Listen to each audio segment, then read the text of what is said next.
Hello friends, कैसे हैं आप सब? बढ़िया। चलिए फ्रेंड्स, अभी हम कुछ सवालों को हल करेंगे, ठीक है। और वो सवाल किस पर बेस्ड है? बीटा फंक्शन पर। दोस्तों, पिछले वीडियोस में हमने बीटा फंक्शन की डेफिनेशन, बीटा फंक्शन की जितनी भी प्रॉपर्टीज हैं उन सब के बारे में हमने पिछले वीडियो में पढ़ लिया है। अगर आपने पिछले वीडियो नहीं देखे हैं तो जरूर जाइए, इसी वीडियो के डिस्क्रिप्शन बॉक्स में आपको पिछले वीडियोस के लिंक मिल जाएंगे। लेक्चर क्रमांक वाइज सभी वीडियोस के लिंक आपको दिए जाएंगे। आप लाइन से सारे वीडियोस देख लीजिए, आपको हर एक टॉपिक बहुत बढ़िया तरीके से क्लियर हो जाएगा। साथ ही साथ इसके पहले वाला topic convergence of improper integral अर्थात विषम समाकल का अभिसरण, तो वो भी बहुत बढ़िया तरीके से समझाया गया है। उसके भी सभी वीडियोस आपको मिल जाएंगे प्लेलिस्ट पे। उसके पहले वाले units Riemann integration, sequence and series, properties of real numbers, इन सभी टॉपिक्स पर वीडियोस बना दिए जा चुके हैं। आप जरूर देखिएगा, हर एक कंसेप्ट आपको बहुत बढ़िया तरीके से, बहुत आसान भाषा में क्लियर हो जाएगा। तो चलिए दोस्तों, अब हम जल्दी से शुरू करते हैं इन सवालों को। दोस्तों, यदि आप चैनल पर नए हैं तो जरूर सब्सक्राइब कर लीजिए।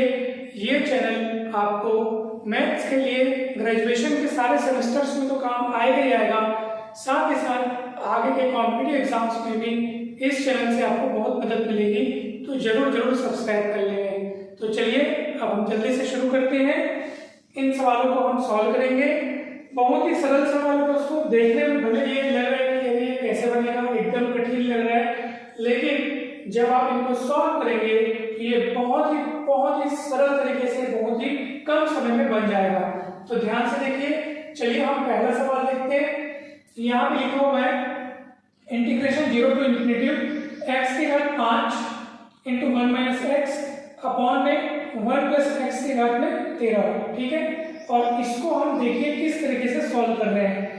सबसे पहले हमने x की घात 5 को इधर ब्रैकेट में गुणा किया, तो x की घात 5 को 1 से गुणा करेंगे तो x की घात 5, और x की घात 5 को x से गुणा करेंगे तो x की घात 6 हो जाएगा, ठीक है। उसके बाद हमने क्या किया, अलग अलग बांट दिया, यानी x की घात 5 के बेटे में इतना, ठीक है, और इसको लेकर के ये समाकलन अलग हो गया, और ये माइनस वो बीच में आ गया, और x की घात 6 के बेटे में इतना, और ये समाकलन हमने अलग अलग बांट लिया।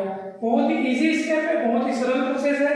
तो हमने इनको अलग अलग बांट करके समाकलन को इनमें अलग अलग लगा लिया। अब ध्यान से देखिए दोस्तों, गौर कीजिए, ये फॉर्मूले में फिट होता हुआ आपको नजर आएगा। कौन से फॉर्मूले में? गौर कीजिए, ये वाले फॉर्मूले में। आप इस फॉर्मूले को अच्छे से देख लीजिए। हमने पिछले वीडियोस में इसको पढ़ा हुआ है, इसको सिद्ध भी किया है, और ये बहुत बार, मतलब ये इतना इंपॉर्टेंट है कि बहुत बार इसको हम लोग इस्तेमाल भी करते हैं सवालों को जब हम बनाते हैं। तो ये फॉर्मूला बहुत जबरदस्त तरीके से यूज होता है, बहुत इंपॉर्टेंट है, तो इसको आप हमेशा याद रखें। और यही फॉर्मूला यहाँ पे यूज होने वाला है। तो आप कहेंगे सर कैसे यूज होगा? तो ध्यान से देखिए। अब ये 5 लिखा है, उसको हम 6 - 1 लिख सकते हैं, क्योंकि 6 - 1 = 5 होता है। परंतु आप कहेंगे सर वो तो ठीक है, लेकिन लिखे क्यों है?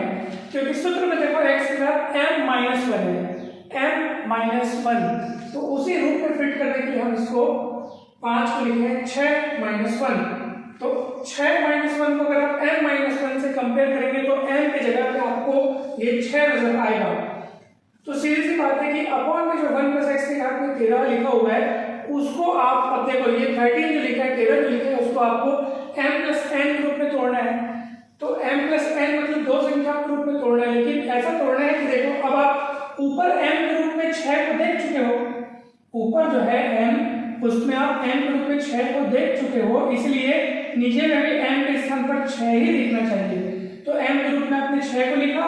अब ये सोचो कि मैं n के रूप में क्या लिखूं ताकि दोनों को जोड़ने पर 13 मिले। तो m के रूप में आपने 6 को यहाँ देख लिया है, इसलिए मैंने 6 को मेरे को लिखना नहीं है, साथ ही साथ प्लस और क्या लिखूं कि मेरे को 13 मिल जाए, तो 6 + 7 लिखूंगा तो 13 मिलेगा। ठीक वैसे आप यहाँ पे देखो 6 को लिख सकते हैं अपन 7 - 1। अब इसको इस रूप में देखो, ये m - 1 के रूप में दिख रहा है, n के स्थान पर अब आपको यहाँ पे 7 दिख रहा है। तो नीचे में जो 13 लिखा है उसको फिर से सोचो मैं किस रूप में लिखूं ताकि वो m + n के रूप में नजर आए। तो जब ऊपर में मैं m के रूप में 7 को देख चुका हूँ, ऊपर में मैं m के रूप में 7 को देख चुका हूँ, इसलिए मैं नीचे में भी m के रूप में 7 को लिखा हूँ, और प्लस मुझे ऐसा सोचना है कि मैं क्या लिखूं कि मेरे पास ये जो 13 है वो आ जाए। तो 7 + 6 करोगे तो 13 मिल जाएगा। m के रूप में जो यहाँ देखे वही यहाँ देखना बस। जो यहाँ देख चुके हो m के रूप में वही यहाँ लिखना है बस, ठीक है। अब गौर कीजिए पूरा का पूरा इस फॉर्मूले में फिट होता हुआ दिख रहा है, ये पूरा का पूरा फॉर्मूला होता है बीटा mn, ठीक है। तो ये बीटा mn मतलब यहाँ पे m के स्थान पर 6 और n के स्थान पर 7, तो बीटा 6 7। ठीक इसी तरीके से आप यहाँ पे देखो m के स्थान पर 7 है ना भाई, और n के स्थान पर आपको 6 नजर आ रहा है, कंपेयर कर लो आप, है ना भाई। तो ये क्या हो जाएगा, बीटा 7 6 हो जाएगा, ये हो जाएगा बीटा 6 7, क्योंकि यहाँ पे m के स्थान पर 6, n के स्थान पर 7 और यहाँ पे n के स्थान पर 7 और n के स्थान पर 6 दिख रहा है, इसलिए बीटा 7 6 और ये बीटा 6 7। परंतु हमने तो पढ़ा है कि बीटा फंक्शन सिमेट्रिक होता है, अर्थात beta mn is equal to beta nn, इन m और n को अदला बदली कर देने से तो वहां पे कोई भी फर्क नहीं पड़ता है। तो बीटा 6 7 और बीटा 7 6 दोनों ही बराबर है, दोनों ही सेम है सिमेट्रिसिटी से।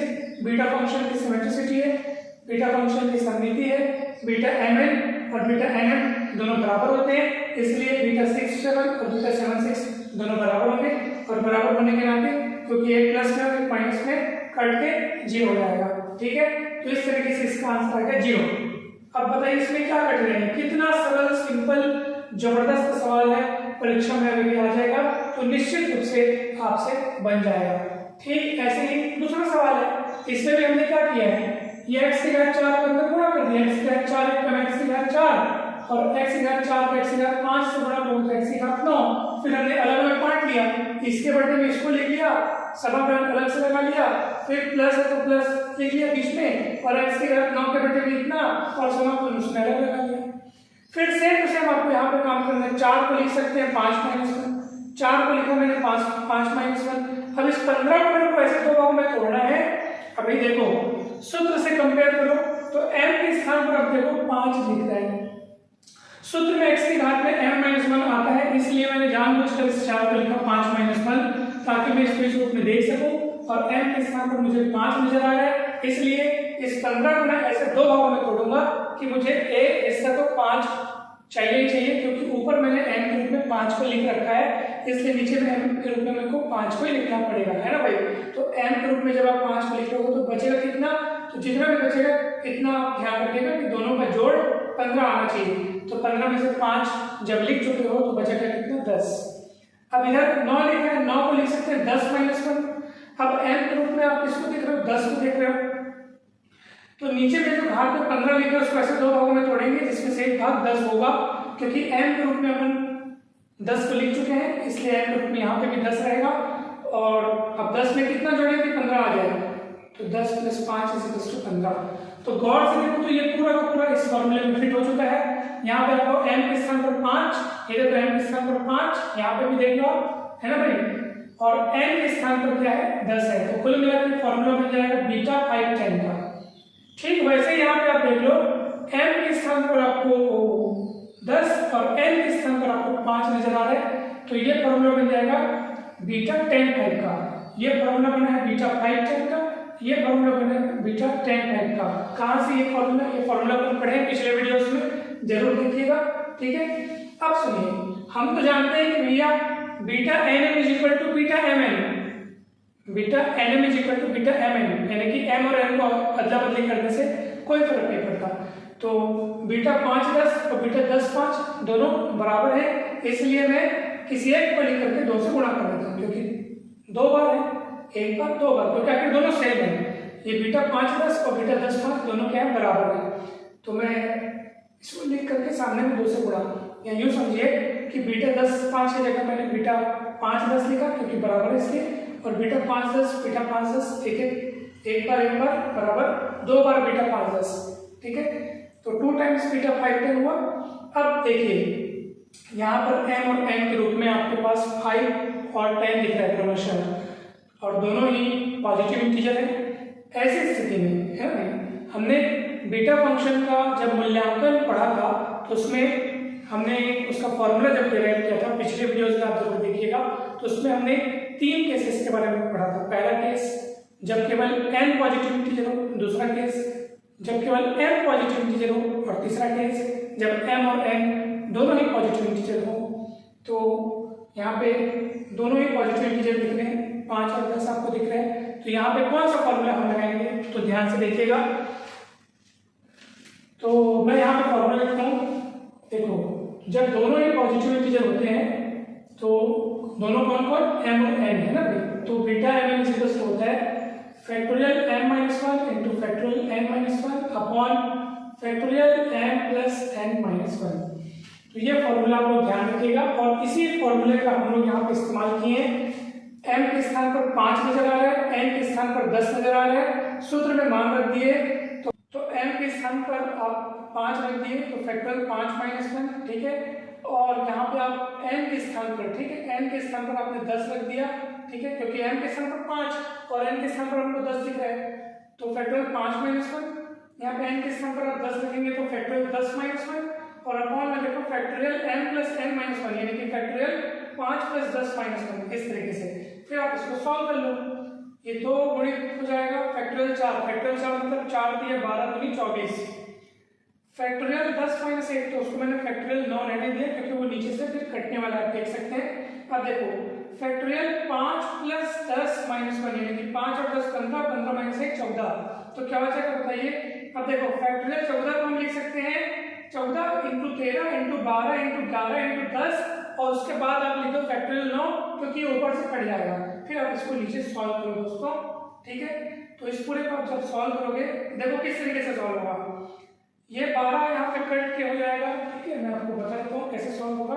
देखो 12 एकम 12, 12 दूनी 24, ठीक है, 2 एकम 1 मतलब 2 एकम 2 और 2 पंचे 10, 2 एकम 2, 2 सत्ते 14। अब क्या क्या बचा बताओ, नीचे में आपके पास बचा 7 13 5 और 7 13 11 5, देख लो 7 13 11 5 बचा हुआ है। फैक्टोरियल 9 कट चुका है, 7 13 11 5 बचा है और उसको जब आप गुणा करेंगे देखो यहाँ पे तो आपके पास देखो 13 सत्ते 91, 13 सत्ते 91, 11 पंचे 55 और इन दोनों का जब गुणा करेंगे तो आ जाएगा 5005। तो 1/5005 इसका उत्तर है दोस्तों, ठीक है। तो इस तरह से ये सवाल सॉल्व किया है। हमें पूरी उम्मीद है कि आपको बहुत बढ़िया तरीके से ये समझ में आया होगा। दोस्तों वीडियो अच्छा लगा हो तो लाइक जरूर करें, चैनल को सब्सक्राइब कर वीडियो को शेयर जरूर करें। जल्द ही मिलते हैं नेक्स्ट वीडियो में। आप सभी को बहुत बहुत धन्यवाद। Thank you so much.